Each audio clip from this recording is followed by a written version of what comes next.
Las opiniones vertidas en este espacio son de exclusiva responsabilidad de sus participantes. Diálogo con quienes hacen noticia. Para saludar esta mañana al coronel Renato González, director del Instituto de Seguridad Social de la Policía. Saben ustedes que hace casi 2 años se destapó un hecho realmente bochornoso, diría yo, con el uso y abuso de los recursos de la Policía Nacional, aquellos recursos que se destinan para que en su momento los policías retirados tengan dinero, su dinero, el que es ahorrado de su dinero, para los años de la jubilación. Y esto, ha destapado un grave problema que no se logra solucionar.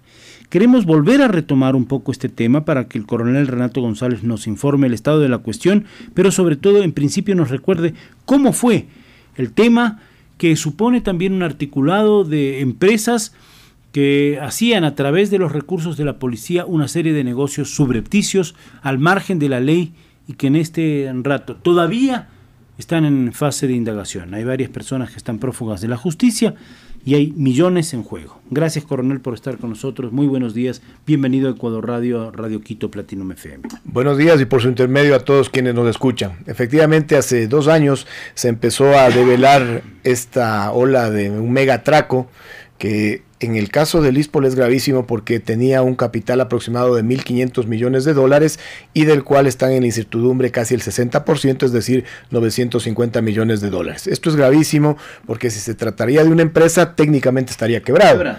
Aquí la ventaja es que el ISPOL es un fondo previsional que acumula capitales mes a mes y que por ventaja y sensibilidad el gobierno nacional nos ha transferido de manera oportuna estos recursos, lo cual nos ha permitido sortear de cierta manera las prestaciones de nuestros afiliados. Sin embargo, sí hay afectaciones ostensibles y sensibles. En el caso de salud es lo más visible, donde una afectación de varios años hoy es mucho más grave. También se suspendieron en su momento los créditos y los préstamos, y esta es otra afectación directa que inclusive repercute en el bienestar económico y social del afiliado. En definitiva, como usted bien lo manifestó en su introducción, fue una colusión de una estructura interna, producto de un gobierno corporativo sumamente débil, pero sobre todo por esta falta de formación deontológica de los directores, y me refiero no solo al director general, sino al director de riesgos, al jurídico, al de inversiones, todos estaban coludidos. Cualquiera de las fases de revisión de datos sobre la acumulación de recursos, en este caso de los afiliados, que son los policías activos que aportan para su futuro, en cualquiera de las fases se pudo haber detectado, si se hacía bien el trabajo, alguna alerta, digamos, tal vez no toda la magnitud del problema, y no se lo hizo. ¿Podemos afirmar esto? Bastaba con que una persona hubiera puesto un alto y no sucedía este megatraco. Y esa persona lo hubiese comunicado a sus superiores, a la estructura. Ojo, aquí hay un problema, hay un faltante, aquí hay una inversión que no se ha logrado recuperar. Así de sencillo, bastaba una persona, bien sea el director de riesgos, que en este caso más bien operaba como jefe de inversiones, que era John Luzuriaga, ¿no? Sí. O a su vez el asesor jurídico. O sea, el que tenía que precautelar que el dinero de los afiliados, en este caso de los aportantes, de los policías activos, se cuide al detalle, era quien hacía las inversiones mal hechas. El señor Luzuriaga era recibido en Guayaquil en limusina, iba a repartir a diestra y siniestra los capitales. Imagínense que hemos llegado a determinar que hay empresas que recibían dineros del ISPOL y les llamaban a la siguiente semana para formalizar la relación, a ese nivel. O sea, primero les daban el dinero. Primero le entregaban el dinero. De hecho, en eso ya existe. Imagínense, por eso le digo, era suficiente delito, ¿no? que una persona, el director general o el director de riesgos o el jurídico o cualquiera, inclusive el económico financiero, hubiera puesto un alto y no pasaba esto. Pero claro, no era solo la estructura interna, porque cuidado, se cree que esto es cuestión de 6 vivarachos en el ISPOL y que se apropiaron de recursos públicos. No. Esto operó como crimen organizado. ¿A qué nos referimos? La colusión de las otras organizaciones. Me refiero, por ejemplo, a la Bolsa de Valores de Guayaquil. Que recibe un recurso. Claro, los que tenían que supervisar. Sabe que puede haber algo irregular. Lo primero que tiene que hacer es sospechar y decir, a ver, voy a revisar a ver si esto está bien, esto corresponde a la ley. Es decir, aquí tendemos, en general en el Ecuador, hablamos de corrupción, por ejemplo, entonces decimos, el funcionario público. No, está la contraparte. En este caso, la presunción de responsabilidad de empresas privadas. El sector privado aquí en el Ecuador tiene que darse un baño de verdad, porque ciertamente... Como el público y el privado. Exacto, existe el delito de cohecho que lo comete el servidor público, pero normalmente viene la oferta desde el sector privado, pues, y lo vemos, ahí están varios sentenciados en Estados Unidos que están confesando recibir $42 millones, y esos no son públicos, son privados. Entonces, aquí vemos una clara anomia, una clara complicidad de los organismos de control, de la Superintendencia de Compañías, Valores y Seguros, de la Superintendencia de Bancos, del propio Ministerio de Economía y Finanzas, del Banco Central. ¿En qué momento cualquiera de estas otras instituciones, si usted habló primero, y me parece que lo he hecho con certeza, primero de los problemas internos que podría tener el propio ISPOL, pero ahora me está hablando de todo un conglomerado de la sociedad, de los poderes públicos y del sector privado? ¿En qué momento los poderes públicos pudieron haber detectado una anomalía que, insisto, sea una especie de alerta temprana antes de que se hubiese suscitado un problema de semejante? Doy un ejemplo claro. En enero del 2016, el ISPOL pierde $327.3 millones, que no es una cifra menor, que tenía en bonos de deuda interna en el Banco Central. ¿Y sabe cuál es la explicación del Banco Central? Esa operación está registrada de manera manual. O sea, es impresentable. Ahí vemos claramente la participación, la colusión, la complicidad de una estructura pública como el Banco Central. El Ministerio de Economía y Finanzas no se enteró que en un mes le pagaba los bonos al ISPOL y al otro mes le empezó a pagar a Naps Cunco, que es una filial del Citibank. Vemos otra vez. Claro, lo menos que podría, una persona que entiende de eso, yo de eso no entiendo media palabra, pero se da cuenta que hay algo extraño, ¿no?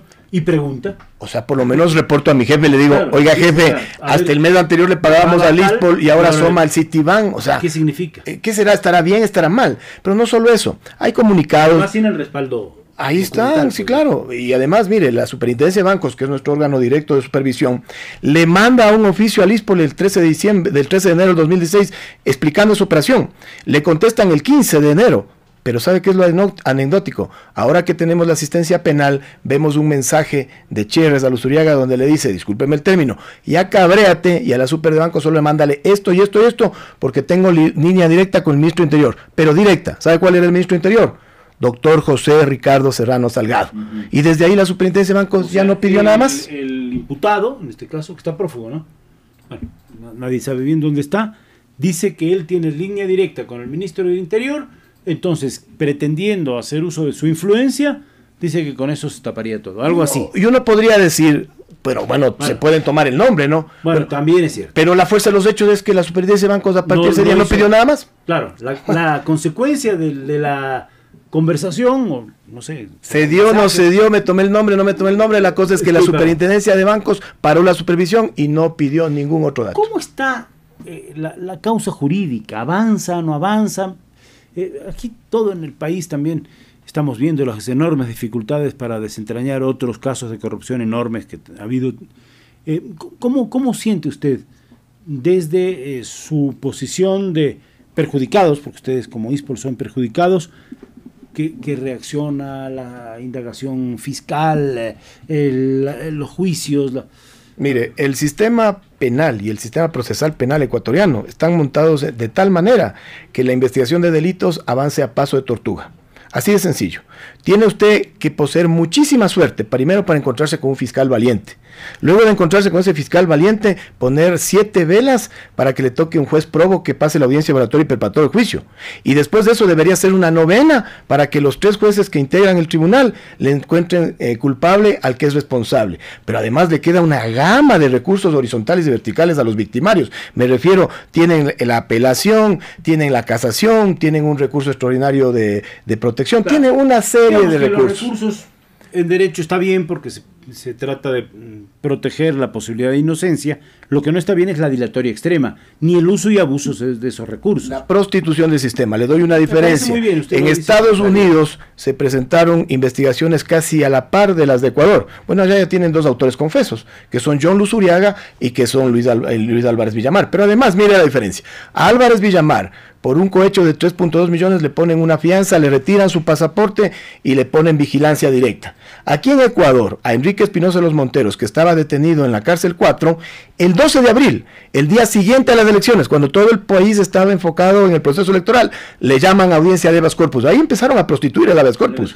¿Sí? Sale con habeas corpus en libertad, pero poniéndole el dispositivo electrónico. Bueno, a los 3-4 meses le dio salpullido. Pidió un peritaje y una jueza bondadosa le retiró el dispositivo electrónico. Sí se da la diferencia entre el sistema norteamericano y el nuestro, es muy clara. Bueno, de acuerdo, yo no creo que todo lo que ocurre en Estados Unidos necesariamente es impoluto, limpio y transparente, pero en el tema de justicia parece que opera de mejor manera. Ahora, ¿ustedes tienen realmente expectativa de que esto llegue algún día a buen puerto, de que los responsables vayan a parar donde deben estar, de que los jueces actúen correctamente? Usted hizo una descripción para el caso del ISPOL que bien se puede aplicar a otras esferas y eso es mi comentario personal, no del invitado, no del coronel, a otras esferas de la vida pública, y es triste que sea así, porque eso revela también que institucionalmente estamos carcomidos.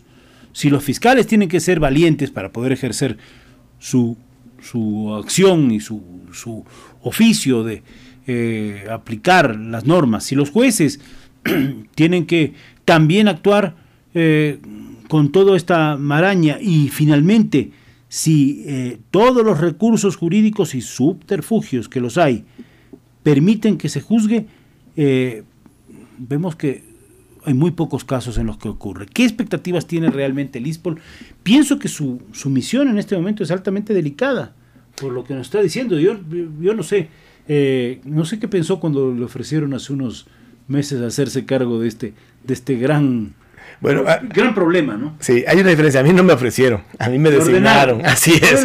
Y cuando uno ya le designan, hay dos caminos. O toma el camino de... esa noche no, con tranquilidad. ¿Sabe por qué? Porque hay dos caminos. O toma el camino de la vía dolorosa y empieza a quejarse de todo, o toma el toro por los cuernos. Y eso es lo que hemos decidido hacer. A ver. Usted asumió su reto. Usted ha hecho algo que me parece muy importante, que es hacer también una política pública, un ejercicio de transparencia con los medios. Aquí hemos tenido ocasión de entrevistarle un par de veces anteriormente, y nos ha dicho lo que ha sabido y lo que ha pensado también.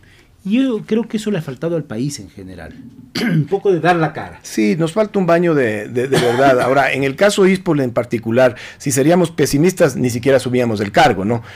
Somos optimistas, estamos más bien convencidos de que más allá de una sentencia, porque nosotros no sacamos nada con 20 sentenciados y cero recuperación, claro. Así es. Bueno, pero son las dos cosas. Tampoco sería bueno que devuelvan la plata y entonces que se quede. Para nosotros las sentencias penales son objetivos intermedios hacia un objetivo de mayor nivel y de mayor alcance, que es la recuperación. Pero yo digo, no se puede cambiar lo uno por lo otro. No es trazable. Hay que cumplir con la ley. Así es. Y porque además es un ejemplo para que en el futuro no vuelva a ocurrir. Lo que usted acaba de manifestar es importantísimo. Nosotros le consideramos al caso ISPOL como un punto de inflexión que debería implicar la moralización del mercado de desvalores ecuatoriano. No hay un mercado de valores, hay un mercado de desvalores. Hay que construir un mercado de valores fuerte. Correcto. Abierto, democrático, donde mañana cualquier persona, estas personas que están lamentablemente incurriendo en casos como el de Big Money, y me voy a permitir mencionar, que abusan de la ingenuidad de la gente pueda decir, yo voy a comprar acciones en tal o cual empresa y tengo la seguridad de que me va a generar un rédito legal. Lo que existe en otros países. Recuerde usted que muchos de los jubilados viven de rentas en acciones. Sí. Pero ¿qué es lo que pasa aquí en el Ecuador? El ISPOL, y no solo el ISPOL, el ISVA y el IES, tarde o temprano tenemos que regresar al mercado de valores. ¿Pero a qué mercado? Al actual, donde existen dos bolsas que compiten cuál es la más laxa, donde es un mercado que, imagínense, se integran las bolsas de Colombia, Perú y Chile y se saltan la de Ecuador, y aquí nadie dice nada. Pero además en este mercado tan pequeño, tener dos bolsas es un sinsentido. Pero necesitamos también ya tener el Consejo Nacional de Valores que regule a todos los actores, porque vemos que las transacciones sean primero transparentes. Vemos que la autorregulación de las dos bolsas no funcionó.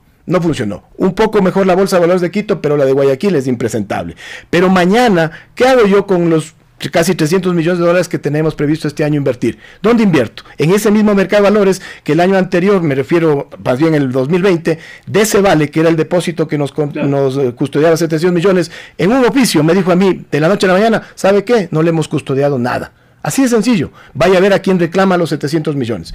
Ese es el mercado de valores ecuatoriano. Allá queremos meterle a un inversionista extranjero. Por eso es que los dos países limítrofes con nosotros, Colombia y Perú, nos sacan 16 veces la inversión extranjera que nosotros tenemos. Usted acaba de tocar un tema clave, porque si estamos buscando que vengan inversiones extranjeras, también nosotros tenemos que dar muestras de que en el Ecuador hay seguridad jurídica. Y la seguridad jurídica, para el caso que nos ocupa, importa y muchísimo, porque estamos hablando del dinero de ahorro de los servidores públicos, que son los policías, que les va a servir a la vuelta de la esquina para poder sobrevivir.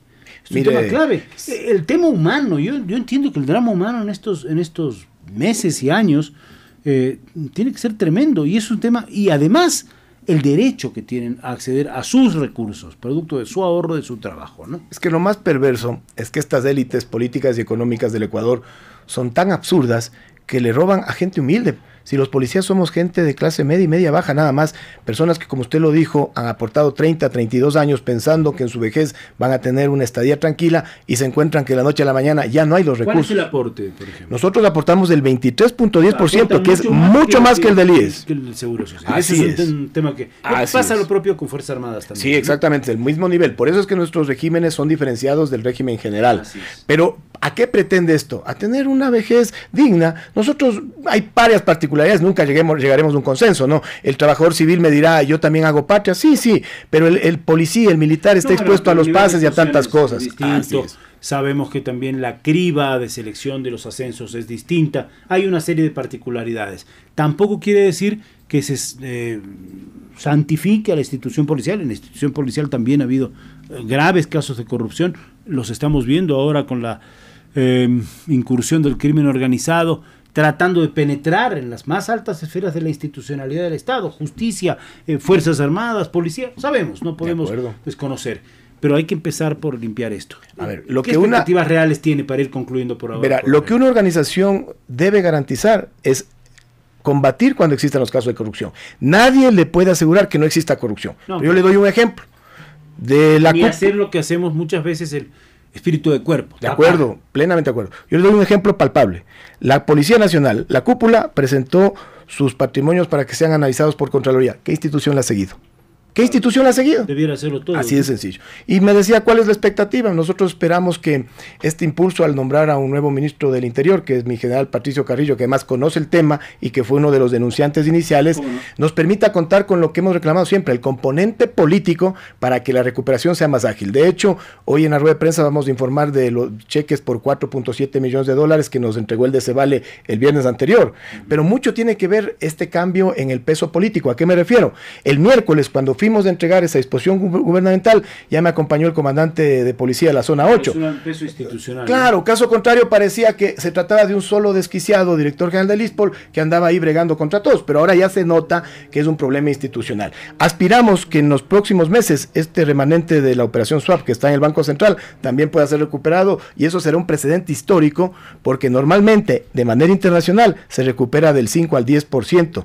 Si recuperamos esos 240 millones, sería casi el 30%. Y lo que hay que hacer es una renovación de procedimientos internos también. Claro, ya nos pasó, mire, ya nos pasó y no nos puede volver a pasar, y nosotros queremos dejarle un ISPOL renovado, con un gobierno corporativo sólido y además aplicando la figura del compliance. Quiero agradecerle al coronel Renato González por estar aquí. Él es director del ISPOL, por hablarnos de este tema que atañe y nos compete a todos los ecuatorianos, porque son temas que tienen que ver con los dineros de los ecuatorianos. Y por supuesto, reiterar lo que dijimos al inicio de este noticiero, nuestro rechazo a las amenazas panfletarias que ha recibido el ministro del Interior por hacer su trabajo.